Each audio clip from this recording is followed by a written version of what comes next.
back then, yeah. Those were simpler times, I think. I just feel like we may be going back to that, by the way. But in a way, good, because when I read things like the foundations of capitalism are shattering, I'm like, maybe we need that. Maybe we need some time where we're walking around with a donkey with pots clanging on the sides. You think that would just bring us back to reality? Yeah, because everything is amazing right now, and nobody's happy. Like, in my lifetime, the changes in the world have been incredible. When I was a kid, we had a rotary phone. We had a phone that you had to stand next to, and you had to dial it. Yes. You realize how primitive? You're making sparks in a phone, and you actually would hate people with zeros in their numbers because it was more. It was like, oh, this guy's got 2 zeros. Screw that guy. Why do I want to? Yeah. And then if they called and you weren't home, the phone would just ring lonely by itself. And then if you wanted money, you had to go in the bank for when it was open for like 3 hours. You had to stay in line, write yourself a check like an idiot.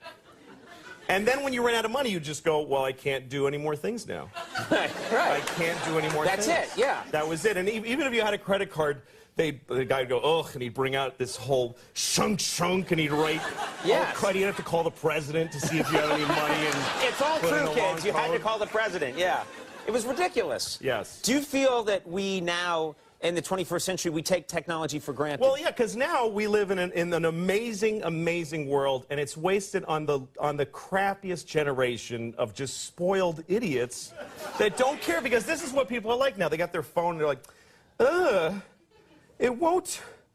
Give it a second. It's going to space. Can you give it a second to get back from space? Is the speed of light too slow for you? Yeah. I was on an airplane, and there was internet, high-speed internet on the airplane. That's the newest thing that I know exists. And I'm sitting on the plane, and they go, open up your laptop, you can go on the internet. And it's fast, and I'm watching YouTube clips. I'm in an airplane. And then it breaks down, and they apologize, the internet's not working. The guy next to me goes, this is bull.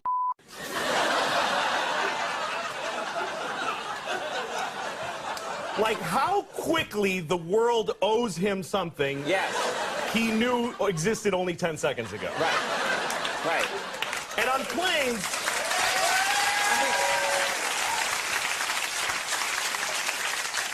flying is the worst one, because people come back from flights and they tell you their story. And it's like a horror story. They act like their flight was like a cattle car in the 40s in Germany. That's how bad they make it sound. Right. They're like, it was the worst day of my life. First of all, we didn't board for 20 minutes. Right. And then we get on the plane, and they made us sit there on the runway for 40 minutes. We had to sit there. Oh, really? What happened next? Did you fly through the air incredibly like a bird? Did you partake in the miracle of human flight, you non-contributing zero, that you got to fly? You're flying! It's amazing. Everybody on every plane should just constantly be going, oh my God! Wow! Yes! You're flying. You're sitting in a chair in the sky. Yes. Yeah, that's right. Now, Louis... But it doesn't go back a lot. and it's not really... You know, here's the thing. People, like, they say there's delays on flights. Yeah. Delays, really? New York to California in 5 hours. That used to take 30 years to do that, and a bunch of you would die on the way there and have a baby. You'd be a whole different group of people by the time you got there.